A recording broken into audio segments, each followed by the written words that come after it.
Ladies and gentlemen, welcome, good morning, good evening, depending with your time zone. My name is Kiarie Prestige, welcoming you to our great show, Matters That Matter. And I have our usual guest, our political analyst, a Kenyan political analyst living here in United States of America. He's going to say hi, then we tackle 2-3 issues that we have today. That is true. Hello, our viewers. It's good to be here again and to share this information with you, or even our views and opinion about politics in Kenya. And I want you to know that we really follow everything that is happening there in Kenya, and we love you so much. Thank you. Welcome. Okay, last week when the independent constitutional offices were delivering their report to the president, that was the same day Chebukati was summarizing his last day in office.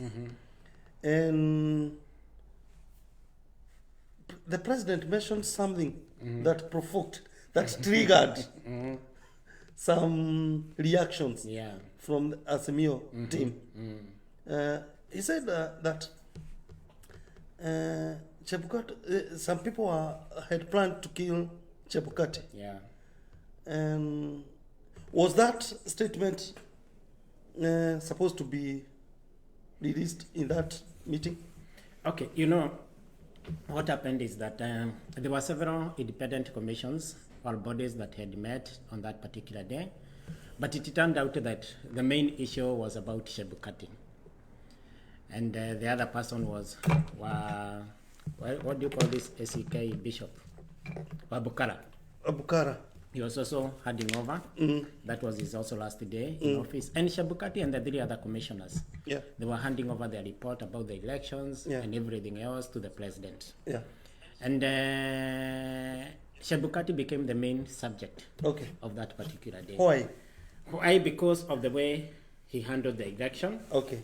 Of course, even after the election, there has been a lot of things, many people insulting him. Even the Azimio leader himself insulting him. Therefore, I think in the heat of the day, the president found it good to let Kenyans know what Chebukati went through at that moment of the election and how serious the matter of the election was. And that is when he said that there was a lot of push, there was a lot of pressure on him to try and alter the results of the presidential election in favor of somebody. And that is Azimio leader, Raila Odinga. And the pressure was coming from the government, from the system, and they also induced him financially by offering him a very, very handsome amount of money to the tune of 1 billion. So that he can accept to alter the results. And when he refused to do that, then they started threatening him. And they had even planned even to abduct and kill him. So that they can cause a crisis in the commission. So that, if the crisis comes, they only needed to wait for 1 more day so that they can go beyond the 7 days that the electoral commission is supposed to announce the election results. So when you go beyond that day, it means that there will be a constitutional crisis. So what happens? They could have formed a government of national unity. You see, that could have been a government of national unity, and that could have been inclusive of everybody. Alternatively, they wanted another compromising commissioner to come and announce. And that could have probably Sherera, because he was the deputy chairman of the IBC. And would have come and announced later as the winner of that election or something else, like maybe as the thing that they were pushing for, maybe for Laliran. But Chebukati stood on his own ground. Even though they threatened him, they sent very senior government officials. They sent the IG, Inspector General, and Assistant Commander of the Armed Forces. So you can see how big the pressure was. And therefore, it just demonstrated that this man was determined to deliver the election as he was just a sincere guy.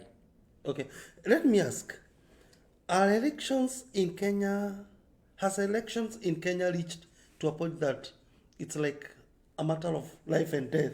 Yeah, that it can cost a life of a person? You know, it is, you don't even need to mention that somebody could have died. Yeah. Remember that somebody died. Yeah. The returning officer of Embakasi East. Yeah. Died during that election. He was abducted. He was abducted, yeah. and he was killed. Yeah. And you can guess why. Maybe maybe because he refused to alter the results of the election. And maybe there was some pressure for him to do it, but he stood his own ground. And then they decided, let us eliminate this person. So in the election in Kenya, and especially that one, it was a matter of life and death. Yeah. Yeah. Immediately after that meeting, the following day, we had the Jubilee Secretary General talking of a whistleblower. Jeremiah Kioni. Jeremiah Kioni. Well, this whistleblower, is he a real person or is just hot air?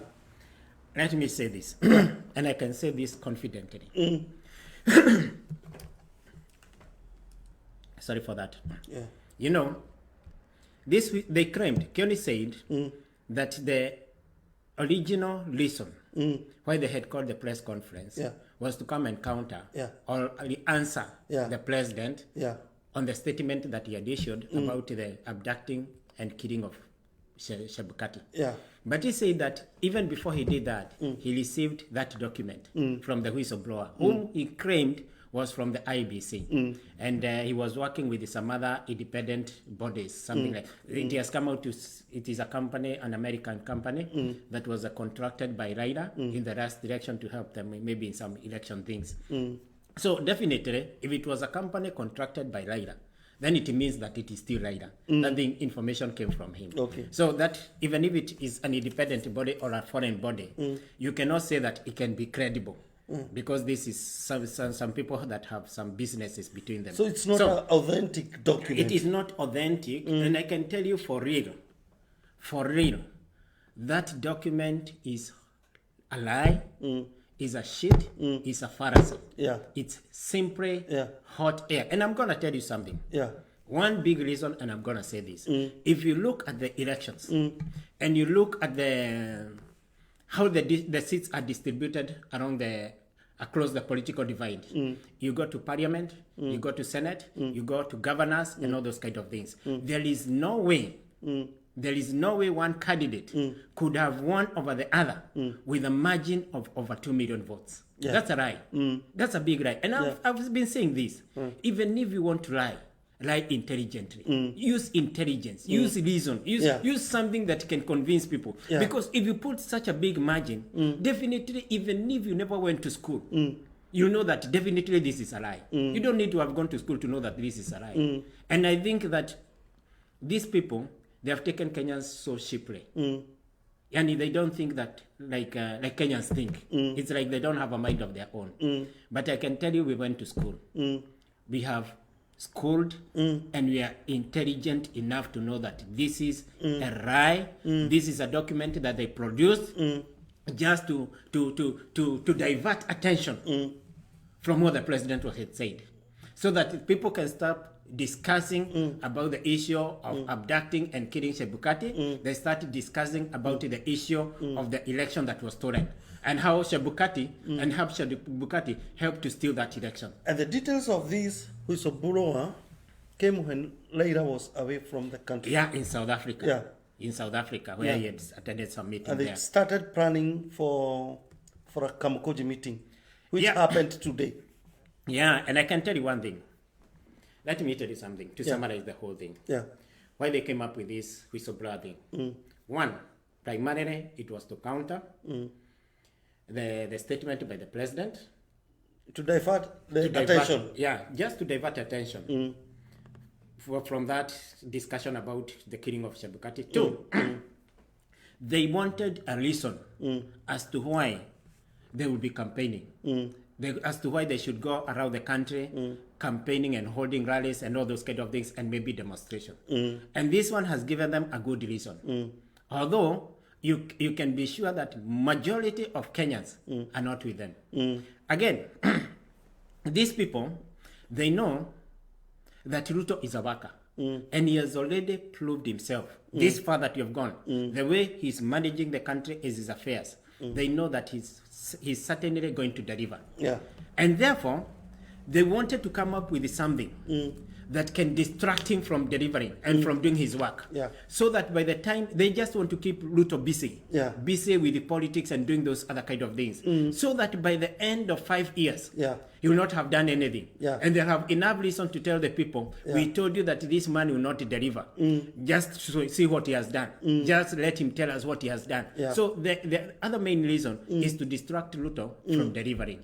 The other main reason, and the other reason that could have come with it, is these people have, on several occasions, said that Raila does not have to wait until 2027 to become president. He can become president even now. They say even now. So they have been looking for a reason as to why they can overthrow the government. And maybe they came up with this idea so that they can incite their followers and excite them and incite them into violence, into demonstrations, into meetings and all those kind of things, so that they can see whether they can be able to manage 1 million people to march to State House to overthrow the government. But we can tell them one thing, that they are right. They are right. Were there cases of looting and indiscipline in the meeting today? Meeting? I didn't hear about looting and all those kind of things, but were there security? I did not actually watch that meeting. Myself, I did not follow it. Although somebody sent me some of the main things that Raila said in that meeting. One of them is that they're not going to recognize and they do not accept the 2022 presidential election. That one was a repeat because they said that one even earlier. 2, they said that they are demanding the government to resign. 3, they said they are going to ask people to reject the policies of the government and all those kind of things. There are several of them. While this meeting was going on, President and his deputy president were in Katodo South. For the burial of Kurie's sister. And they responded. And the president said, I'm not ready for handshake. Even yesterday, when he was at Kirugoya, he said categorically, and the president has been very categorical, he's not going to entertain handshake. What after mwingine? And even if they don't want that official position leader, that they're given, that office that they're being given, they can stay.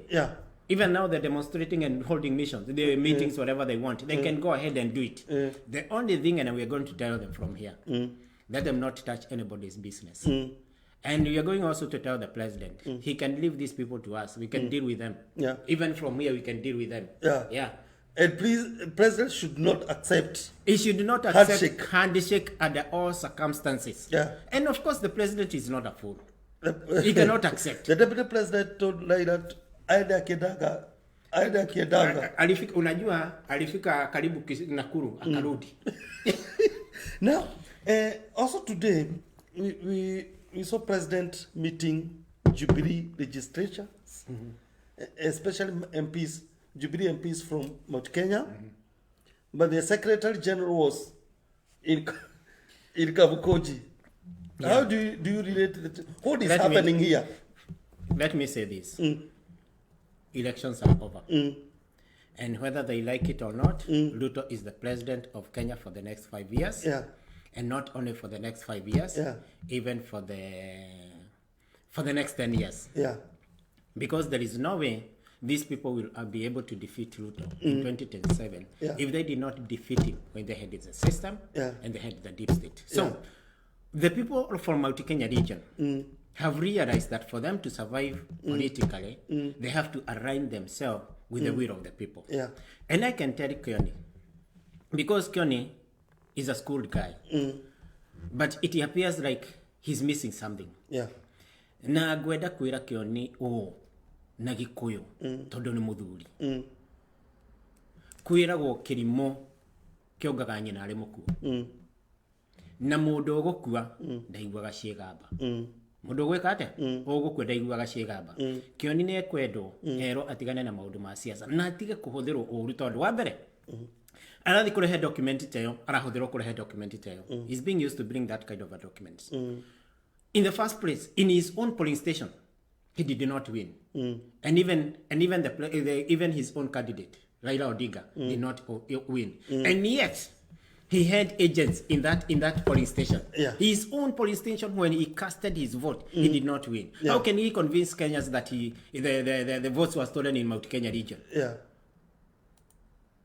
If they were stolen, then it is their failure because they were supposed to make sure that their agents are over. The fact that they did not have agents does not mean that the election was stolen because even the returning officers were supposed to be there to make sure that the votes are cast and counted properly. And there is no station that there was reported that there was stealing of those votes. So you are giving Kioni a warning? Let me tell him. And then, one, Kioni, Jubilee Secretary General. He was given Jubilee when it was no party. A shell. Tuju was the real Secretary General because that was the party that was big and had the government. Now this Jubilee has only 26 members of parliament. As we go to 2027, maybe after 2027, it will not even have a single member of parliament. So it is a dead party. It means nothing to us. And as you know that Jubilee means nothing to the people of Mount Kenya region. We have forgotten about it. We forgot about for the city. We forgot about DP. We forgot about Jubilee. And now we are in UDA. Yeah. Until such a time that we shall go and move to another house. But for now, Jubilee is nothing. And let him not think that because he's a Secretary General of Jubilee, that he's something. He's nothing. Let him go look for votes in 2027 with that Jubilee party. He will not get even MCA vote. That's all for today. Thank you. Do you have to add anything else? No, I don't have to add anything else. But I have to tell this. I have to say this. Yeah. As Imio readers, they have to think of our country. Okay. We are building the economy of this country. And their demonstrations and whatever else, they're not helping. And if their plan is to distract William Ruto, then we want to warn them that they should stop it. That's for today. Matters That Matter Show. I'm Kiarie Prestige, your host. With me was Favor Madai. For now, bye-bye.